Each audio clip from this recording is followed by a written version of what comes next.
but not broken, with host Patrick Scrogin. As a U.S. Army attack helicopter pilot deployed in Iraq, Patrick faced a devastating crash, which resulted in him dying, losing a leg, and a slew of broken bones. Patrick's story of rehabilitation has helped others to overcome their own obstacles.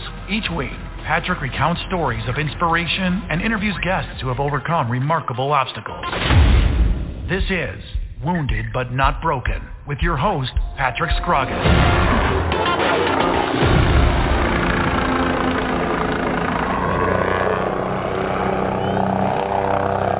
Hey everyone, welcome to Wounded But Not Broken. First of all, I'd like to hope everybody had a wonderful Thanksgiving. Hope everybody was able to enjoy the time with their family and just something kind of back to some normalcy that this country has missed for the last year and a half, 2 years. Hopefully we can get back on track and start living the American dream. But tonight, got a very special guest, a good friend of mine, Keith Holland. He's a retired Green Beret. And with that, Keith, I'm going to let you just introduce yourself and just tell us your story, man. Hey, so Patrick, thanks for having me on first and foremost. Appreciate you wanting to listen to my story, and I appreciate you are willing to put it out on the air and maybe help others that struggled with some of the things both you struggled with and some of the things I struggled with. Yeah, man, that's what it's all about. So, at a young age, I always knew I wanted to be in the military.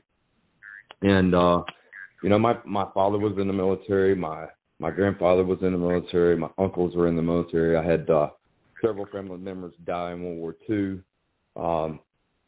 that went in the military. And so it's always been in my blood. And as soon as I graduated high school, I went ahead and signed up. Now, I started off in the National Guard, as a lot of guys do, because I wasn't quite sure which direction I wanted to go with my life. But I always wanted to be some type of law enforcement, so I signed up as a military police back when I graduated in 98 from the Charlotte area of North Carolina. And as soon as I graduated high school, I went to basic training down in Fort McClellan, Alabama, which is no longer an active duty post anymore, or a training post. And I graduated from the MP Corps and went back home, and I decided to go to college. I went to college for a semester and started doing different things and got a full-time job, but I just wanted more with my life instead of just being a college student and a truck builder for Freightliner. And that's about the time when 9/11 happened. And I was getting ready for a college class one day, and I'm watching the news as I did a lot of times in the morning, and out of nowhere, I just, you see that everybody knows the old videos where the plane comes through the sky and it hits the building, and was like, whoa, what just happened?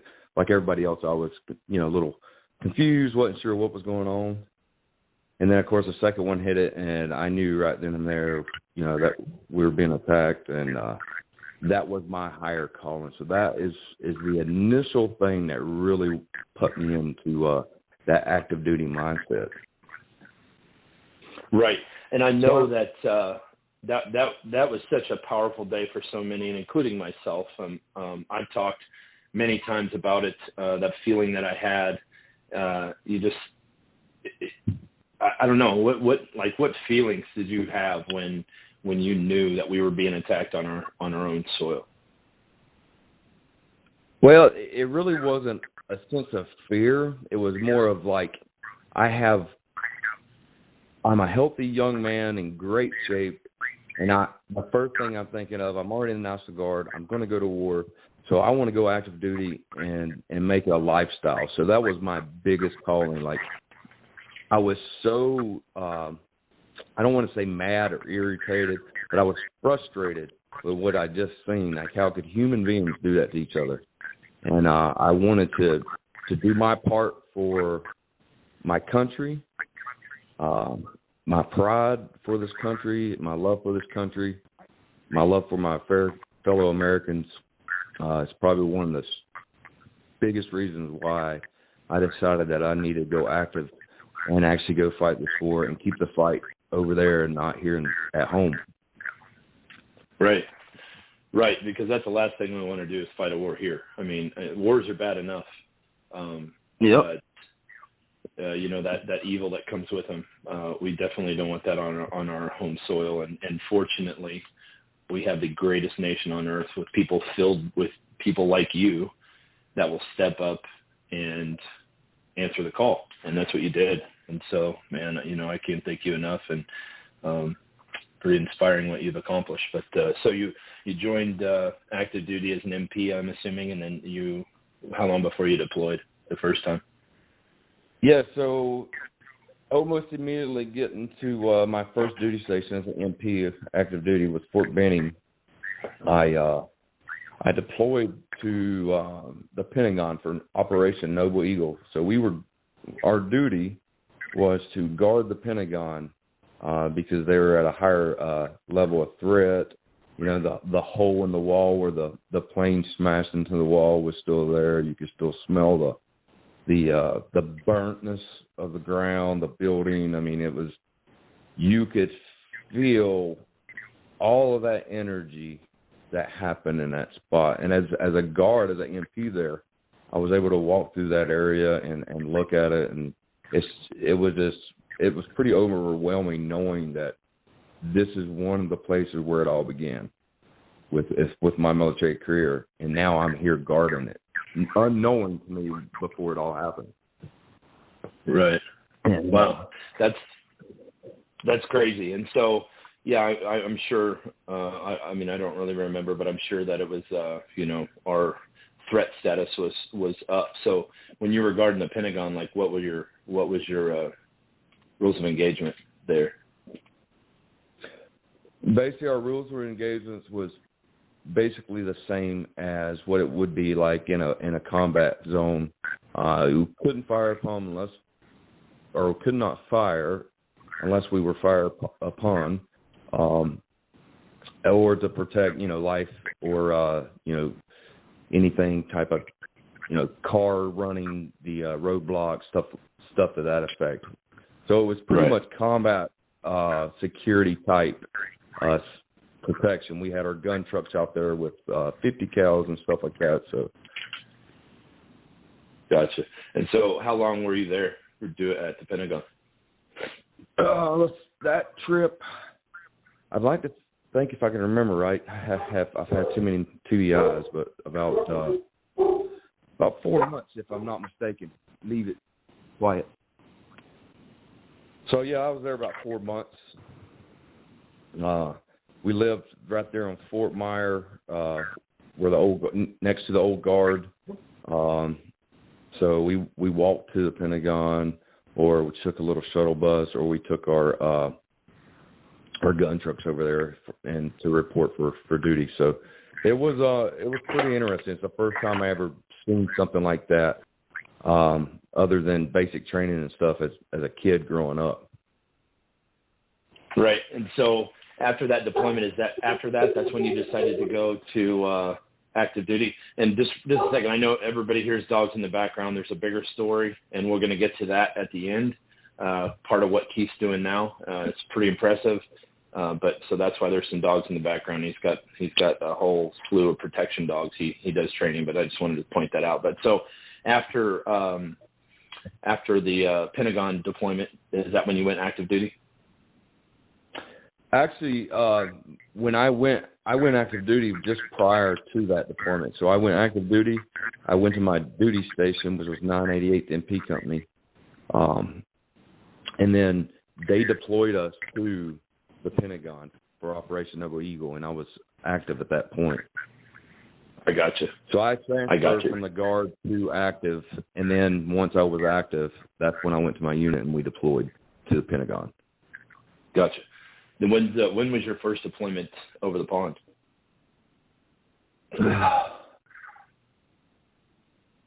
When was it? Let's see.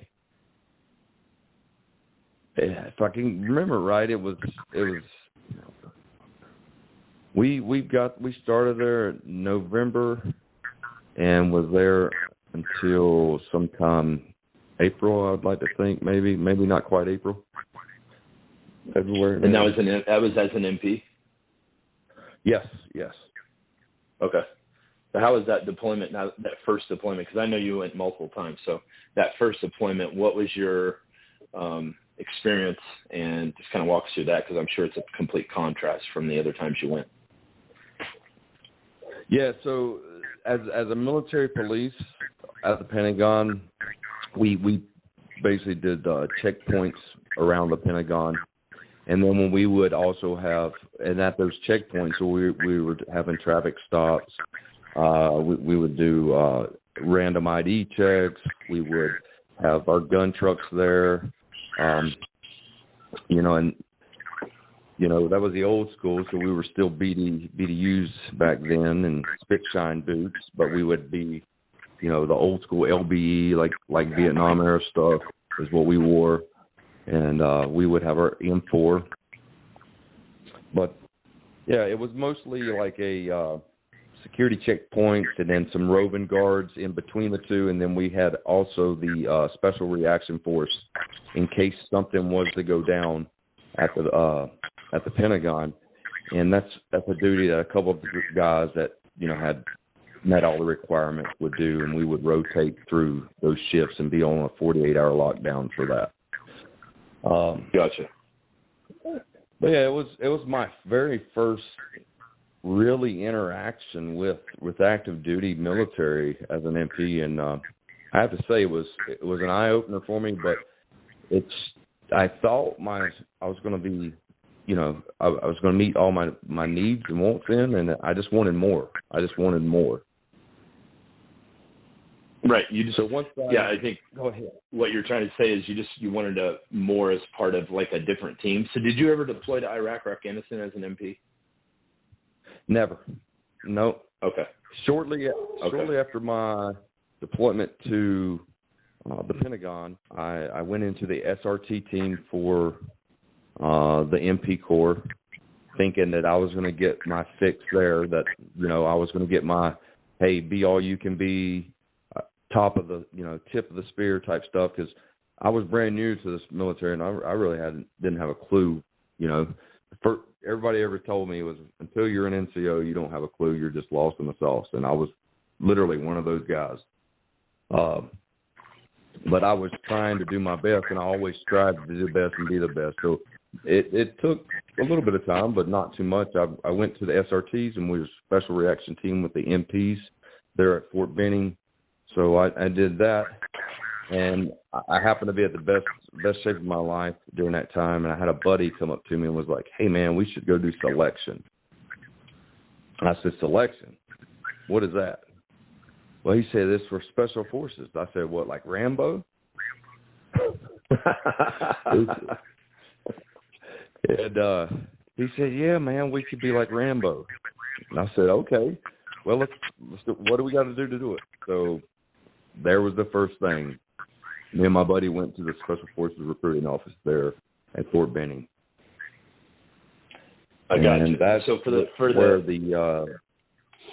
go ahead. I was just going to say, for the listeners, selection, when you go into the Special Forces pipeline to be a Green Beret, you got to go to selection. SFAS, it's a qualification course to see if you're suited on to go to the next level. So it's stacked in stages, but I just wanted to clear that up. Some people might not know. Okay. And then, so yeah, me and my buddy got together. We got all the requirements done. We went to selection at Fort Bragg, and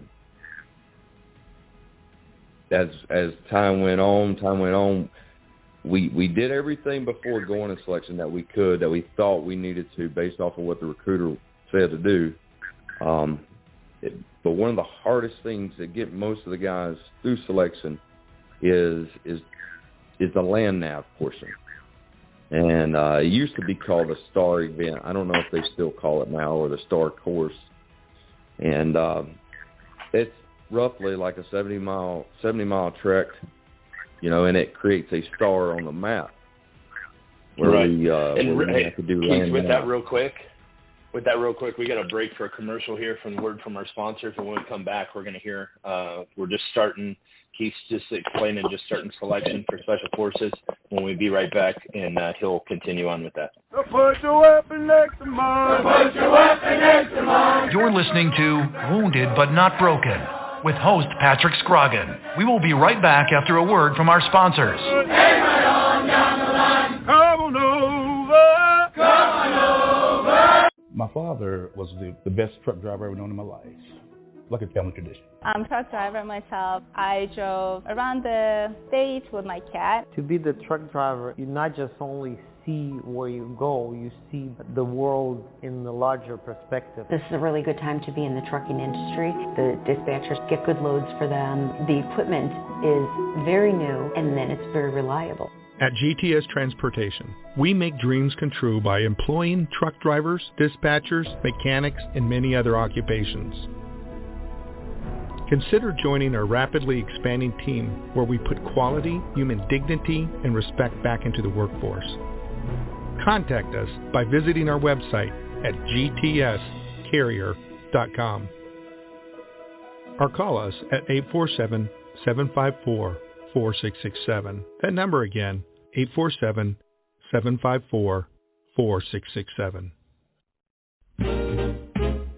Dallas Corporation and Dallas Logistics, a proud supporter of the Veterans Broadcast Network for over 19 years.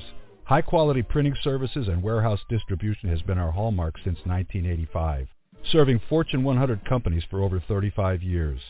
Check us out at www.dallascorp.com.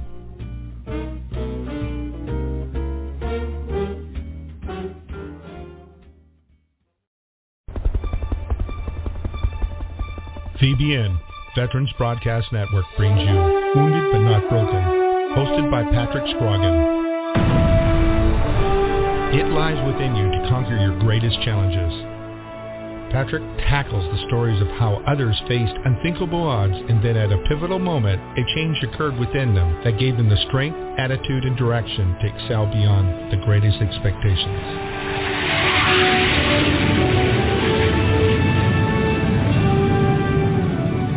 Listen every week and learn how it is possible to defeat the impossible. Welcome back to Wounded But Not Broken with host Patrick Scrogin.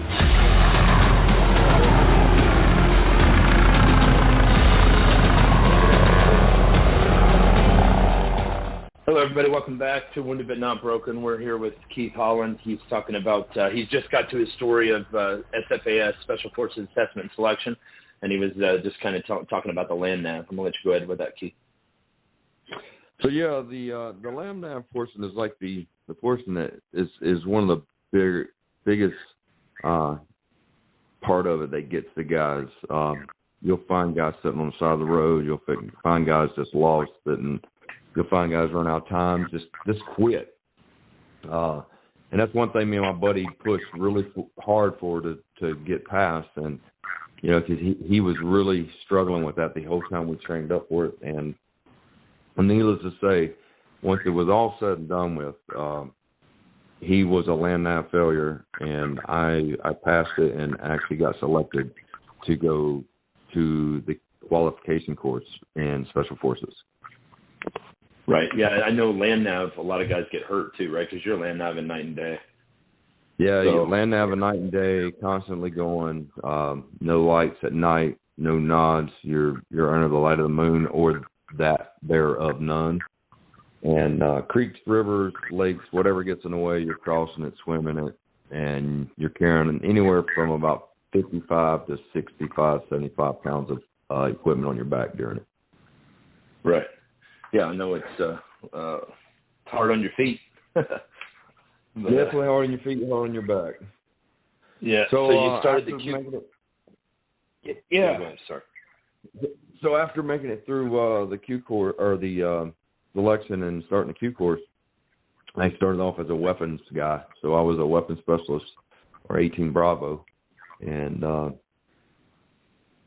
went to my first team, and as soon as I got to my first team, which was ODA 341, we deployed straight to Afghanistan. So that was my very first true combat deployment in Afghanistan, fighting terrorism where it started from, where it came from. And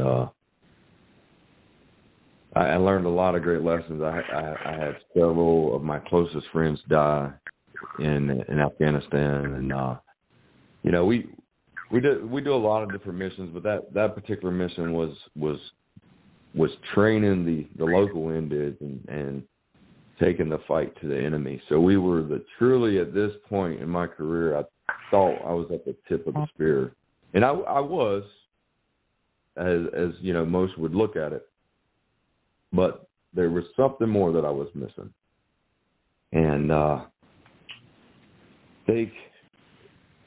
there's another unit within inside Special Forces, and it was a special unit for the commander. And we basically made up 1% of Special Forces Green Berets. And I heard about that, and I was like, man, that's what I want to do. So I was training up for my next deployment to go to Afghanistan, and I decided I was going to do a change of a career path. So I took a battalion job real quick, and the battalion needed some help with a young Bravo, and with getting their arms room secured, and it was kind of a stepping stone for me to get out of the company to that special unit within Special Forces. And so I had to jump out real quick, got that taken care of, and was able to get over in that unit. And you basically go to that unit, and your mission over there is pretty much direct action, hostage rescue type stuff. I mean, you're taking the fight to the enemy. You're building your target packages, and it's usually in an urban, built-up area. So after that first trip to Afghanistan, I got to this unit, and I started deploying to Iraq. And Iraq was a totally different area of operations, and I think you've got a little bit more time in Iraq than Afghanistan, if I'm not mistaken, right, Patrick? Yeah, it's two totally different terrains, totally different missions. Really, it's just different. Yeah. So instead of really training the local Indians and taking the fight to the enemy, now I was in a direct action with just American guys, and we were really taking the fight to the enemy. We would build our own target packages, but once you're in that line of work, that pool gets smaller, and then when guys start dying there, it starts to affect you even more because it gets closer to home. And we had lost a couple more guys during that time. And of course, I had three more deployments to Iraq, and was starting to feel the damaging side of war, and constantly on the go and looking to be the best of the best of the best, and putting your body through all that just destruction, and putting your body in some of the worst situations, chasing door charges in, and doing CQB and breaching, not only breathing in all those chemicals of the charges going off, but shooting inside the houses and breathing in all that lead and all that stuff. It really takes a medical toll on your body, and none of us was aware of that. We were aware of one thing: doing our mission, doing what we were trained, and taking the fight to the enemy, and keeping that from coming to our homes. Right. And at that point in my career, I was one of the best, for sure. Yeah, I think that I think you kind of hit the nail on the head. You never really, you know, when you got the kind of personalities that we have, you kind of you always want to be at the top. You always want to be doing. There's always something more. You're always wanting something more. You don't think about the damage you're doing on your body, let alone the damage you're doing on your mind. And that mind, I would argue, the things that you do, the things that you see, the things that you go through is the absolute toughest thing to deal with after the fact. Mm-hmm. Right. And, you know, it kind of gets me to the point of, you know, you start having PTSD issues, or PTS issues is what I think they're calling it nowadays. And, but I seen it, and my PTS, I couldn't acknowledge it. I didn't think I had true PTSD. And, but I had some of my medics and stuff. They said, you know, hey, we want you to go get checked out. We're on a deployment. I was on one of my deployments to Iraq. And so I went and got checked out, and that's when the meds started happening. The Army started putting the meds on me to keep our mental health where it needed to be. And, you know, so that's kind of where stuff kind of got a little sideways for a little bit. And I'd been there in that unit for 3 years, so it was about time for me to take a break. At this point, I've got 4 deployments, and then I had a 5th one to Tajikistan, and that was more training the guys up, prepping them for anything that happens in the future. And it's just something we do all over the United States that most people don't even have any idea that's going on. You know, right. The Special Forces community is deployed over 80% of the world at any given time, always doing something. And that takes a different person to do that. You know, your average guy can't do that.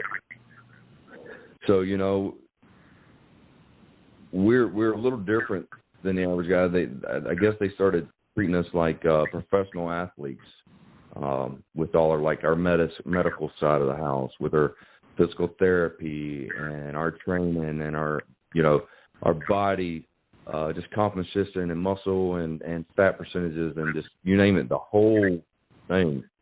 But one thing they left out was the mental aspect of the job, you know.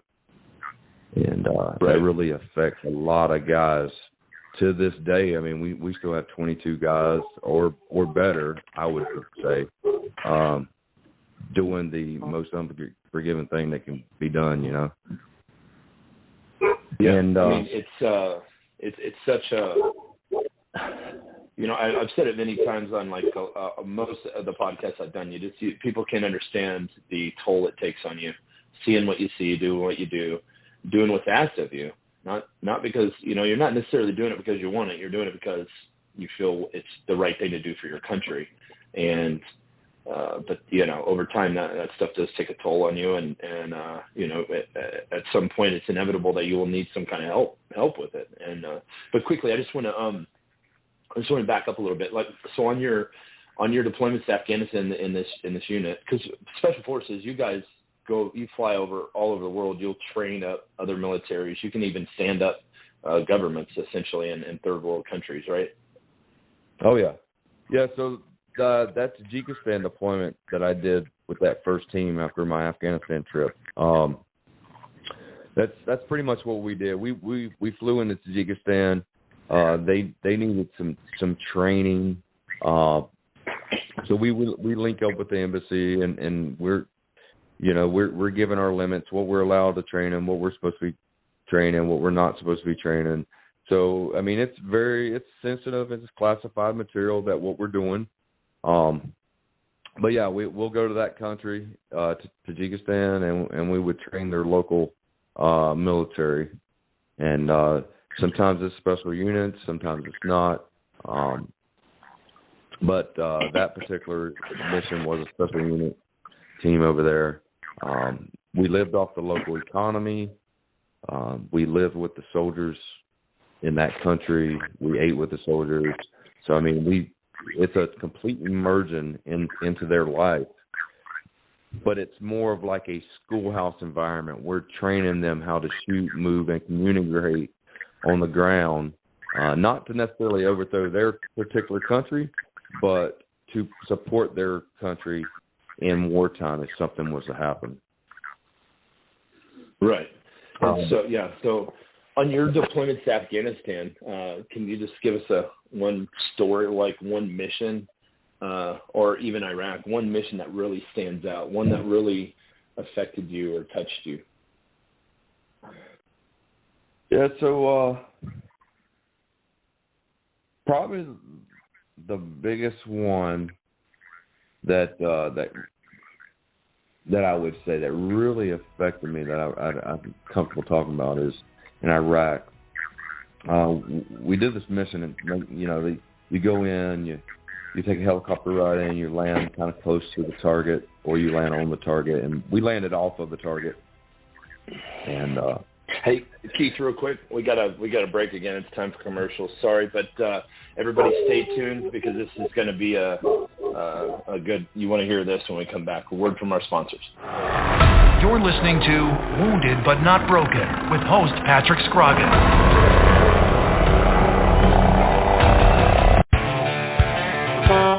Attention, looking for semi-drivers nationwide. GTS Transportation of Burr Ridge, Illinois is looking to hire or partner with experienced CDL holders in every state. If you are going to drive, why not drive for the best? Whether you are driving solo, as a team, or as an owner-operator, GTS is looking to add you to their rapidly growing company. Become part of one of the most respected, driver-friendly, and successful transportation companies in America, where drivers are treated as royalty. Contact us at gtscarrier.com. Again, gtscarrier.com. Or call us at 847-754-4667. That number again, 847-754-4667. We would love to help you, which in turn helps everyone. GTS is an equal opportunity employer.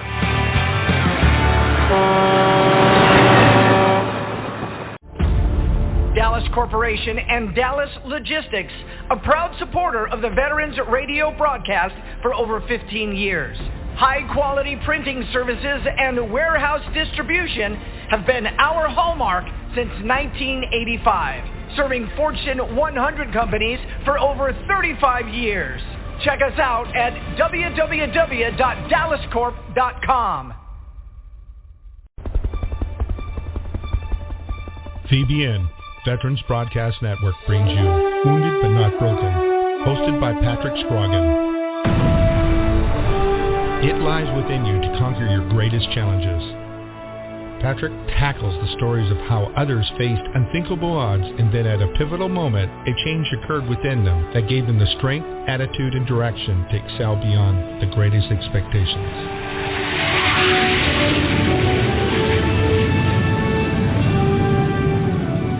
Listen every week and learn how it is possible to defeat the impossible.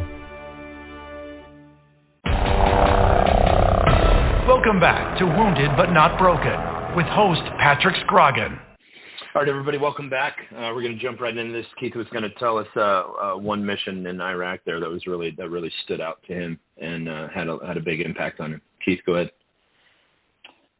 Yeah, so there we landed close to this target, and we were walking into it, and we were getting set in to our positions, and we knew there was enemy there. We didn't know a specific count, but we were going to this target because they were actually shooting down Black Hawks, and then they were closing the van door, and then they were riding away from shooting these Black Hawks down, and then we found them, right? So we go on this target, and we're thinking this is the spot.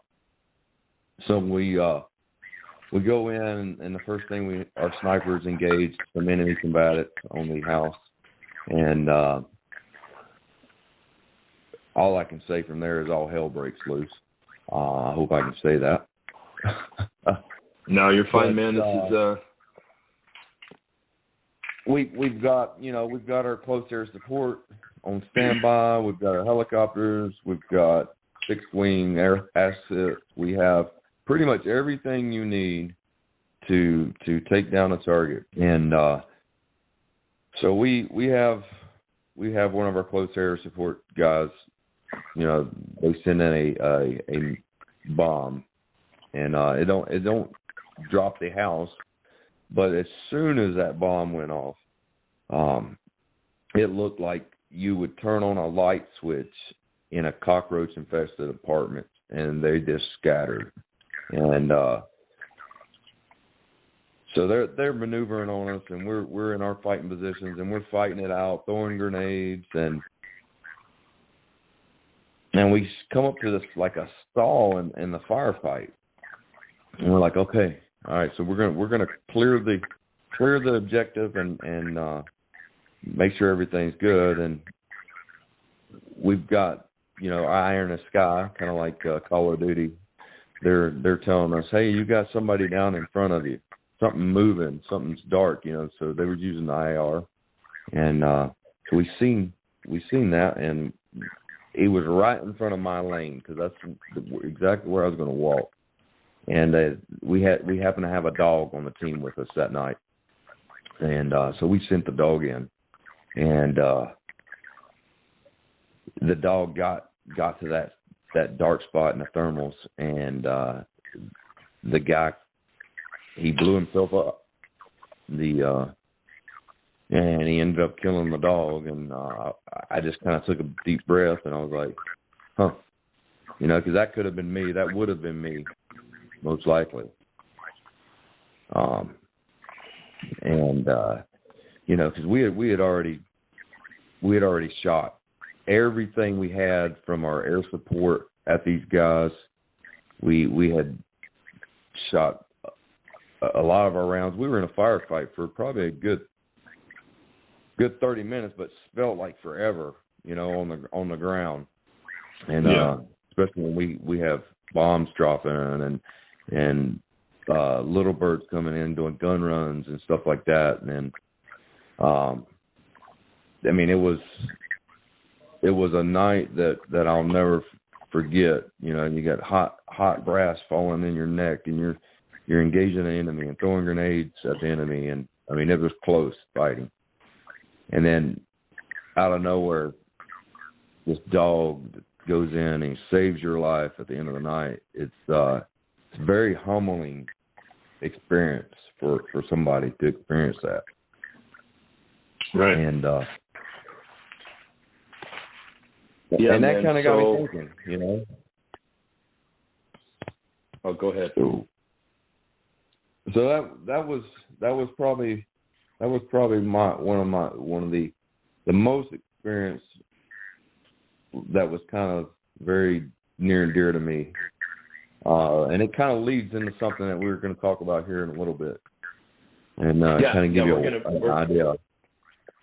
We're going to bring that up in just a little bit, and so I just kind of want to go back to not back, but go. So you do your last deployment. You're going through all your PTS or PTSD protocols and all that stuff, and can you just quickly go over some your injuries and kind of how you dealt with that? I mean, you know, I openly talk about it. I don't want to force you to, but I know you know, it's a very difficult thing to talk about, and talk about admitting that you have a mental issue because of the things that you did. It's very difficult to talk about. So if you don't want to talk about it, I understand. But you know, if you could kind of go through and just kind of explain to the listeners of you know, your path to recovery, which is going to lead into the dogs.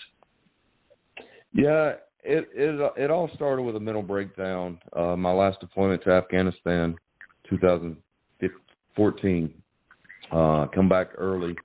They took me off of meds, changed meds. It was pretty. So I was mentally broken, right? And it kind of leads into this whole thing. And I had a lot of other drama going in my life, divorce going in my life, this and that, and just everything finally built up, and it was over. I got very intimate with my pistol, and luckily I had my command was keeping an eye on me, knowing that I had issues going on, and sent some teammates over, and stopped what I had planned, and because it was going to happen. I had my letter written out to make sure everything's taken care of. I had 2 kids at the time, and I was just ready. I didn't think I had anywhere else to turn. I had worn myself ragged and did not take care of myself because I was always trying to take care of others and be the best of the best. And it finally all caught up with me. And that was the end of my military career as a Green Beret and on active duty. So that was and that was probably one of the hardest days for me, is when I had to raise my hand, and take a knee and said, okay, I'm done. But with those, I mean, I had everything from TBI to heavy metal poisoning to PTS is what they were labeling it as now. And I think, that they're talking about using operator syndrome instead, which works a lot better for us soft guys in the soft community, because we are looking for that fight. We're not necessarily scared or nervous or hiding from that fight. We're attacking that fight and going for it, even to this day. So I think they need to recategorize that label as maybe operator syndrome for us guys that are always at that high octane and special missions and stuff. But no, I think they're starting to do that. They're starting to recognize that there's 95% of this, or 99% of the guys that they're labeling PTSD is not PTSD because they were scared. It's because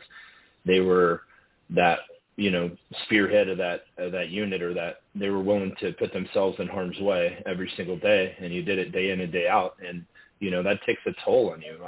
No matter what, that amount of adrenaline running through your body, where you live on adrenaline for them deployments, 6, 8, 10, 12-month deployments, and then you come home, and that it's the most crazy drug on earth. Your body gets flushed of it, and your body's always trying to replace that adrenaline, and that causes such an issue with guys. Mm-hmm. Yep. Now, I'm not saying that there's no little telltale signs of PTSD in there, because there most definitely is. I struggle with depression. I struggle with suicidal thoughts. I mean, it's still to this day, and I'm really in a good place. I really am, Patrick. I've worked hard since I got out. And they medically retired me in 2016. I retired in August of 2016 from the military with 18 and a half years in. That even hit me harder than actually saying I had to raise my hand to take a knee, because at that point I'd lost my life, my mission. Right. It's almost like it was taken from you, right? You didn't get to really go out on your terms. You went Exactly. out because you were asked to do these things that were so out of this world that people can't even imagine, and you did it day in and day out, and you did it for the better part of your young adult life, and it's almost taken from you, and it's a feeling of defeat because you didn't get to go out on your terms. I mean, exactly, and I wasn't ready to go out. I didn't want to go out. I wanted to continue the mission, continue the fight, but things led to it, and at that point in time, the military was new. Everything was new to these, or TBI and TCS. I mean, I see my brothers left and right, struggling with it on a daily basis, and we're all struggling with it. And you can see it in each other's eyes, but nobody's going to say anything, and because we keep going until our body or our mind, either one, gives up. But we're not trained and prepped for that moment, right? Where it's always trained to go, go, go. And somebody had said once, if they would train us for the mental aspect of it as they do the physical fighting aspect of it, we would be a much better fighting force. And I totally agree with that, because the military, and they're getting better about it now, but they totally just throw that to the side. Like, my brothers are turning to drugs to fix their problems. They're sleeping with women to fix their problem. They're doing all this crazy stuff that normally these guys wouldn't do. And I've done these things, and but it's something we can't help. I don't know how to explain it. Like, no, I know exactly. I know exactly what you mean, and I think that it's something that needs to be addressed, which is one of my biggest motivations why I want to do this podcast, and I'm going to keep this podcast going, is because I want to get these stories out there. I want to get your perspective on it and what we need to do, and then it's up to you and I. It's up to our generation to make sure the next generation is taken care of better than we were. And that being said, we have the last part of the episode. We're going to talk about Keith's recovery and dogs and how that played a huge factor. So we're going to break for a word from our sponsors, and we'll be right back. So put your weapon next to mine. Put your weapon next to mine. You're listening to Wounded But Not Broken with host Patrick Scrogin. We will be right back after a word from our sponsors. Hey, right on down the line. Come on over. Come on over. My father was the best truck driver I've ever known in my life, like a family tradition. I'm a truck driver myself. I drove around the state with my cat. To be the truck driver, you not just only see where you go, you see the world in the larger perspective. This is a really good time to be in the trucking industry. The dispatchers get good loads for them. The equipment is very new, and then it's very reliable. At GTS Transportation, we make dreams come true by employing truck drivers, dispatchers, mechanics, and many other occupations. Consider joining our rapidly expanding team where we put quality, human dignity, and respect back into the workforce. Contact us by visiting our website at gtscarrier.com or call us at 847-754-4667. That number again, 847-754-4667. Dallas Corporation and Dallas Logistics, a proud supporter of the Veterans Broadcast Network for over 19 years. High-quality printing services and warehouse distribution has been our hallmark since 1985, serving Fortune 100 companies for over 35 years. Check us out at www.dallascorp.com.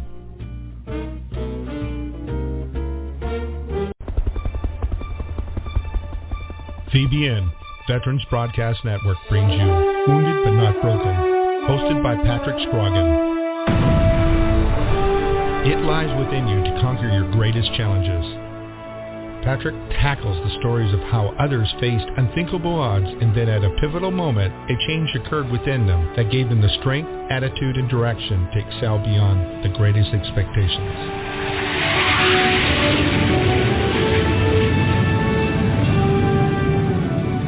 Listen every week and learn how it is possible to defeat the impossible.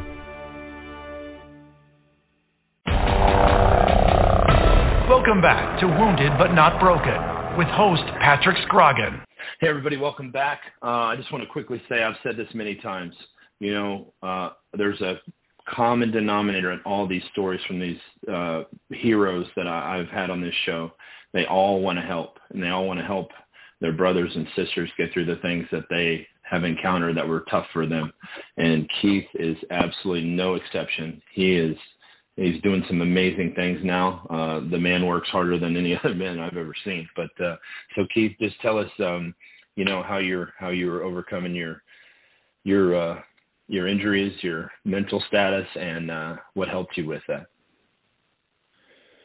So getting out of the military, I decided I just needed to get away, and I went through some classes for my mental stability and stuff that the military puts you through, and they did good things, but they just weren't addressing the real problems.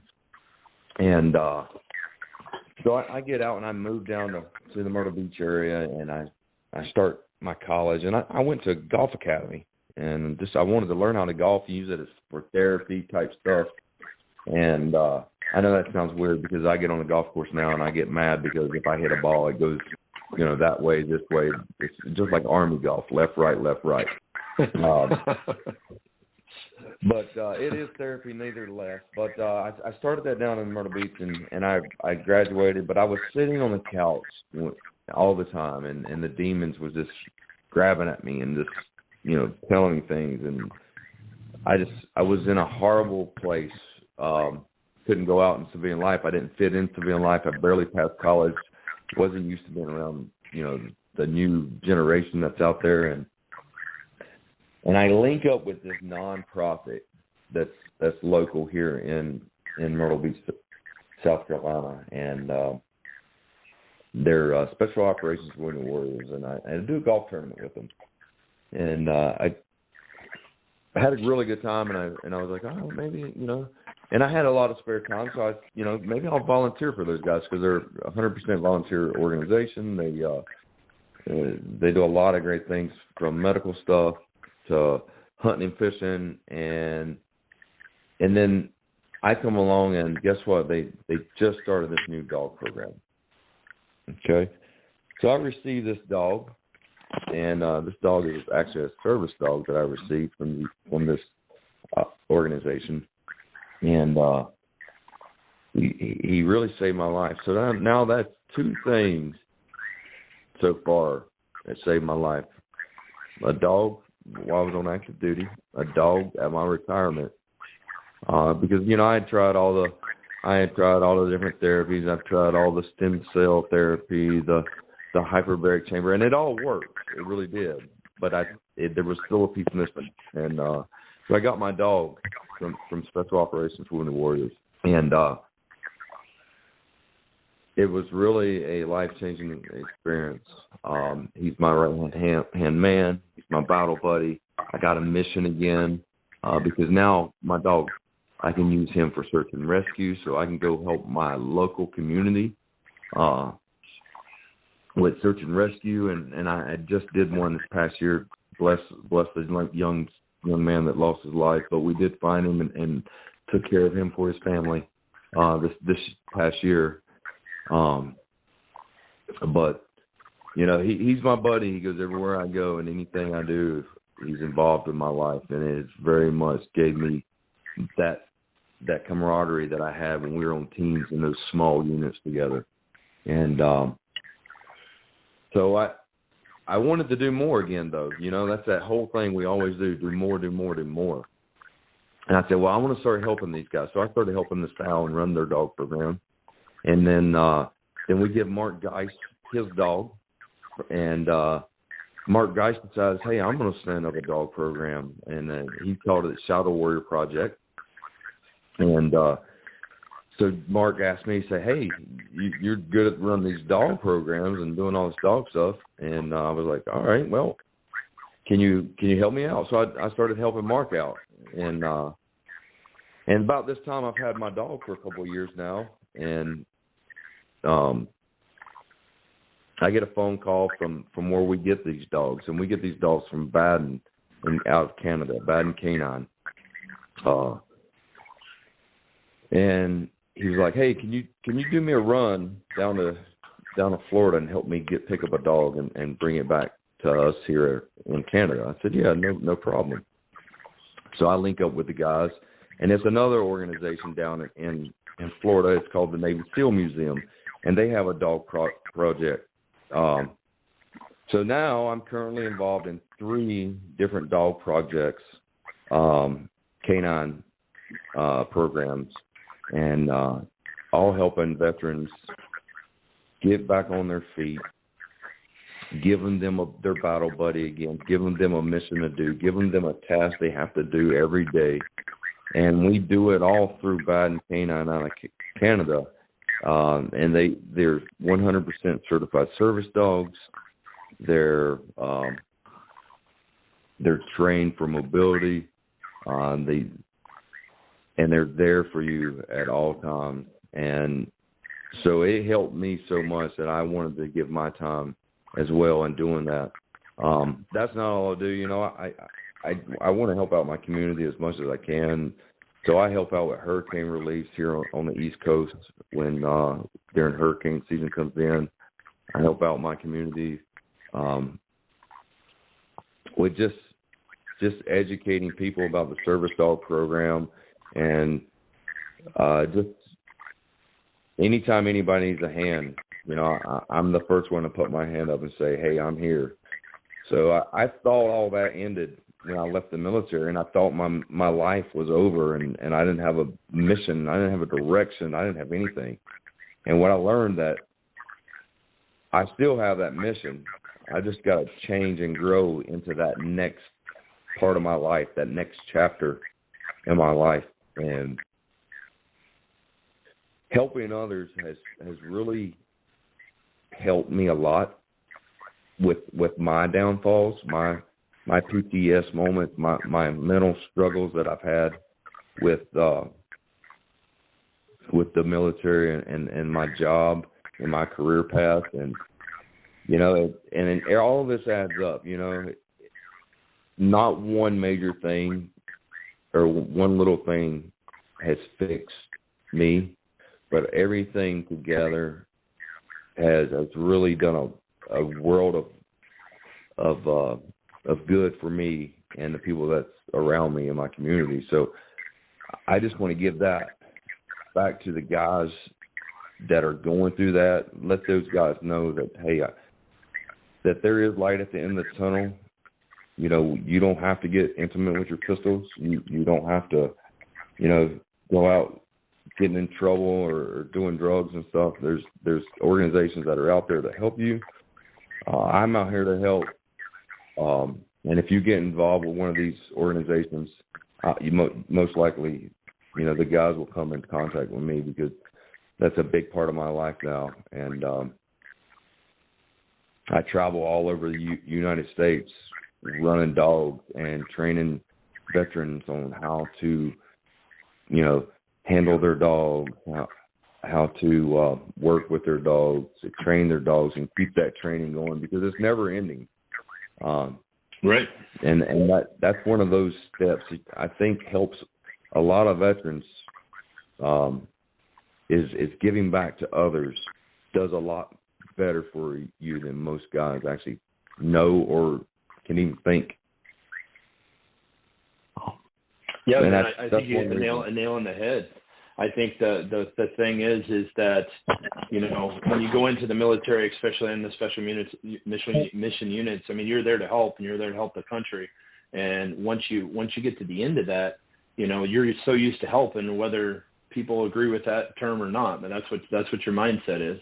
And you know, once you get to the end of that, you just kind of feel like it's over until you find that next purpose. And, you know, so thankfully, brother, you found that purpose, and you're doing amazing things. And I'm going to try to have Josh on. Actually, Baden's training, you know, as you know, Baden's training me up a dog, and I'm going to try to have Josh on that here pretty quick to talk about all that.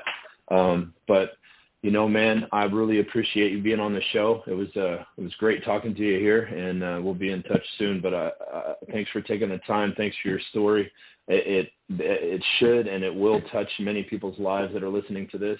That's the whole point, is getting these stories out there and people trying to get somewhat of an understanding of what you and so many like you went through and what you deal with on a daily basis. You know, it makes me sad when we put these people in this country up on a pedestal and we completely shove away our military. Our military, our wounded veterans, our veterans that went and gave the sacrifice and the ultimate sacrifice for their families, they're the ones that should be up on the pedestals. And, you know, I'm fortunate. I'm fortunate to be in this position to at least get these stories out there, and I'm going to continue to do it. And you know me, I mean, I'm just like you. We just want to help, man. We just want to be involved, and we want to make things better. And for that, brother, I thank you. I love you, man, and I'll talk to you soon. Thanks, everybody, for listening. God bless the United States of America. Keep your God in your heart, dog by your side, and help others, and that's the way to get better. You're listening to Wounded But Not Broken with host Patrick Scrogin.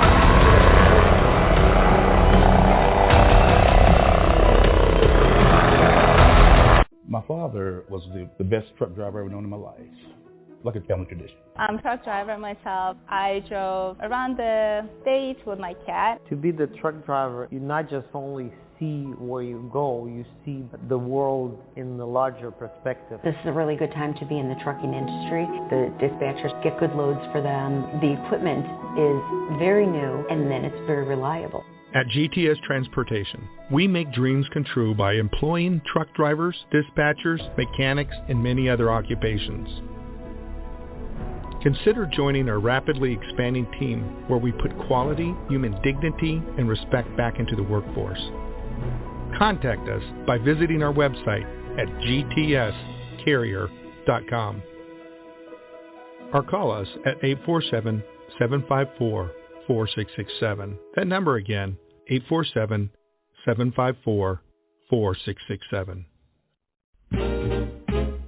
Dallas Corporation and Dallas Logistics, a proud supporter of the Veterans Broadcast Network for over 19 years. High-quality printing services and warehouse distribution has been our hallmark since 1985, serving Fortune 100 companies for over 35 years. Check us out at www.dallascorp.com.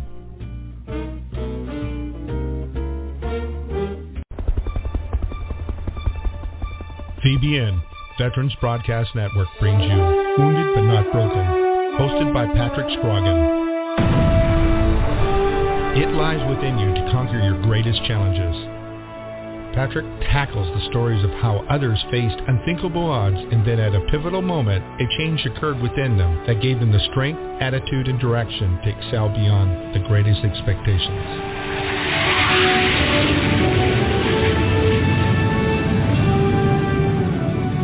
Listen every week and learn how it is possible to defeat the impossible.